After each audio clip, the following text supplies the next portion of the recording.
مثال ہے. اب جناب امیر کی چند جملے پیش کرنا چاہتا ہوں آج, اگر سننا پسند فرمائیں گے تمام حضرات میرے ساتھ.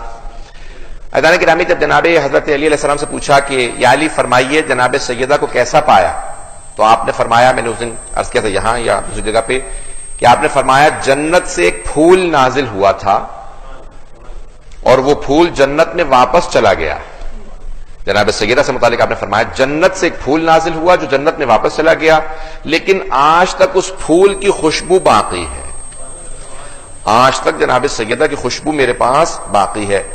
تو جناب امیر علیہ السلام نے جناب سیدہ کو ایک پھول کی مانند پیش کیا, اور جناب سرور کائنات نے بھی کہا ہے کہ ہاں جب بھی میں جنت کا مشتاق ہوتا تھا سیدہ کو سونگ لیتا تھا. آئیے ذرا پیش کرنا چاہتا ہوں کہ کون ہے وہ ہستی کہ جن کے لیے سب نے یہ فرمایا ہے کہ جنت کی مخلوق تھی. حورا انسیہ, بی بی کے القاب میں دو لقب ہے. حورا جو جنت سے آئی ہیں, انسیہ جو انسانی شکل میں ہیں لیکن ایک نور کی مخلوق ہیں جو دنیا میں تشریف لائی ہیں. حضرت علی علیہ السلام فرماتے ہیں کہ میں محراب عبادت میں جب جناب فاطمہ کو دیکھتا تھا تو ہر دفعہ ایک نئی حالت میں دیکھتا تھا. آئیں ذرا پیش کرنا چاہتا ہوں صلاۃ علی محمد وعلی محمد پہ.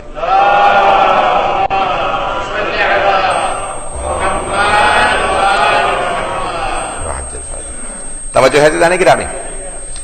آگے ذرا, جب سرور کائنات نے جناب امیر المؤمنین کی شادی کی جناب سیدہ سے, چند جملے پیش کرنا چاہتا ہوں شادی کے عنوان سے کہ بی بی کی جب شادی ہوئی ہے, پہلی ذی الحج کو, اول ذی الحج کو شادی ہوئی, تو بی بی کے رشتے آنا شروع ہوئے.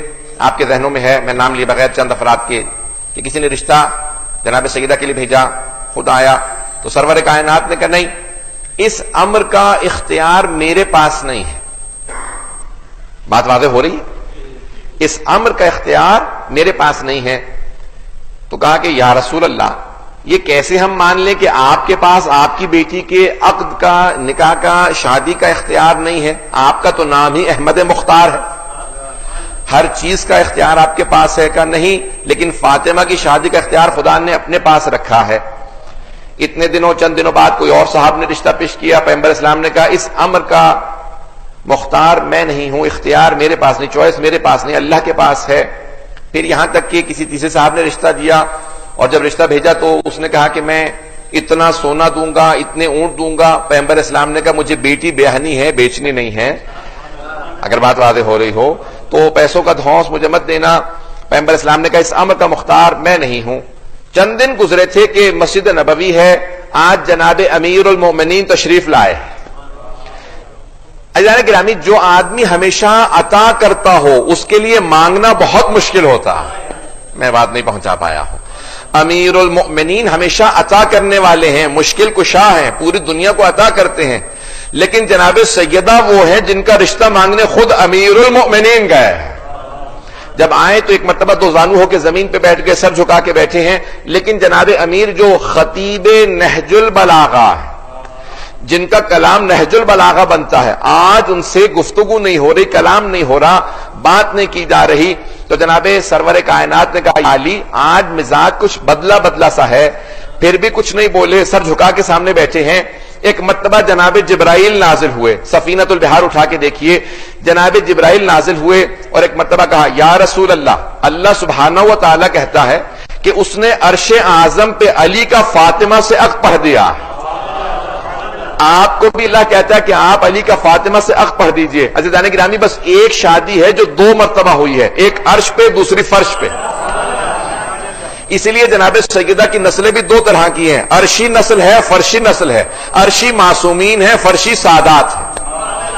تو اللہ نے جناب سیدہ کے لیے کہا. اب عزیزان گرامی, مہر جناب سیدہ سب بات کرتے ہیں. سفینۃ البحار سے پیش کر رہا ہوں, شیخ عباس قمی نے سفینۃ البحار میں لکھا ہے, اور امام جعفر الصادق علیہ السلام سے روایت.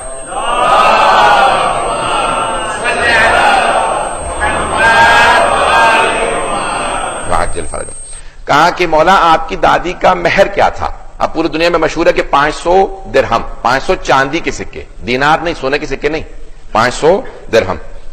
اور جب جناب سرور کائنات نے پوچھا کہ یا علی آپ مہر میں کیا دیں گے, جب رشتے کی بات کی تو کہا یا رسول خدا جو آپ مہر تعین کیجئے. کہا آپ کے پاس کیا ہے؟ کہا ایک تلوار ہے, ایک گھوڑا ہے اور ایک زرہ. 3 چیزیں آپ نے پیش کی ہیں. تو آپ نے جناب سرور کائنات میں اپنے انداز سے پیش کر رہا ہوں، الفاظ سرور کائنات کا مفہوم ہے، الفاظ میرے ہیں. کہا یا علی گھوڑے کی آپ کو ضرورت ہے کیونکہ سارا سفر آپ کرتے ہیں، اور آپ کی تلوار کی اسلام کو ضرورت ہے، لیکن آپ کی زرہ کی نہ آپ کو ضرورت ہے نہ اسلام کو ضرورت ہے. زرہ کی اس کو ضرورت ہو کہ جو کسی کے مقابلے میں آئے اس کے مقابلے کا کوئی آدمی ہو. مولا کے مقابلے کا کوئی آدمی تھا نہیں تو آپ کو زرہ کی ضرورت تھی نہیں. تو آپ نے فرمایا سرور کائنات نے یا علی اپنی زرہ بیچ دیجئے، جو ملے گا وہی میری بیٹی کا مہر ہوگا. تو ایک صحابی کھڑے ہوئے کہا یہ علی کی زرہ ہے، کون خریدے گا؟ تو ایک دوسرے صحابی نے کہا 500 درہم دوں گا کیونکہ علی کی زرہ. تو 500 چاندی کے سکے دیے. تو جناب سرور کائنات نے کہا یہی میری بیٹی کا مہر ہے. تو یہ ہے مہر جو واجب ہے. آپ نے اسی مہر کے پیسوں سے جہیز بھی بنایا جو مستحب ہے، جو سنت ہے. ایک قالیچہ لیا، ایک چکی خریدی، کچھ برتن لیے، کچھ کپڑے لیے اسی پیسوں سے. اب چھٹے امام فرماتے ہیں یہ تو میری دادی کا فرشی مہر ہے. فرش یعنی جو زمین پہ شادی ہوئی، رسول خدا نے عقد پڑھا، کہا یہ فرشی مہر ہے. کہا مولا عرشی مہر کیا ہے؟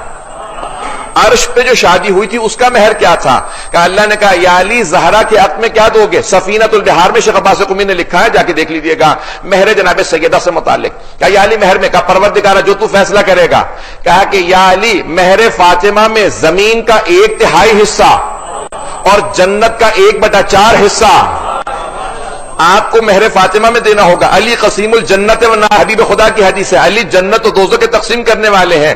تو اب امام صادق فرماتے ہیں مہر جناب سیدہ میں جنت کا ایک حصہ بھی گیا ہے، زمین کا حصہ بھی گیا ہے.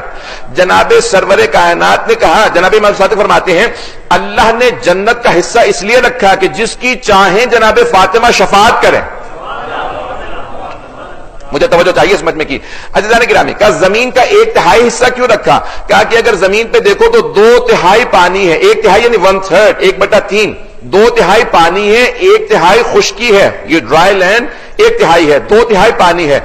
امام صادق فرماتے ہیں اللہ نے ساری خشکی جناب سیدہ کے مہر میں دے دی. کہ اب جو بھی زمین پہ چلے گا اور میرے دادا علی کا بغض رکھتا ہوگا وہ غصبی جگہ پہ چلے گا، اور غصبی جگہ پہ نہ نماز قبول ہوتی ہے نہ عبادت قبول ہوتی ہے. جگہ کا جائز ہونا، مباح ہونا ضروری ہے. اس لیے کہا ہماری دادی کے مہر میں گیا ہے، بغیر علی کی ولایت کے عبادت بھی قبول نہیں ہوتی ہے. یہ مہر جناب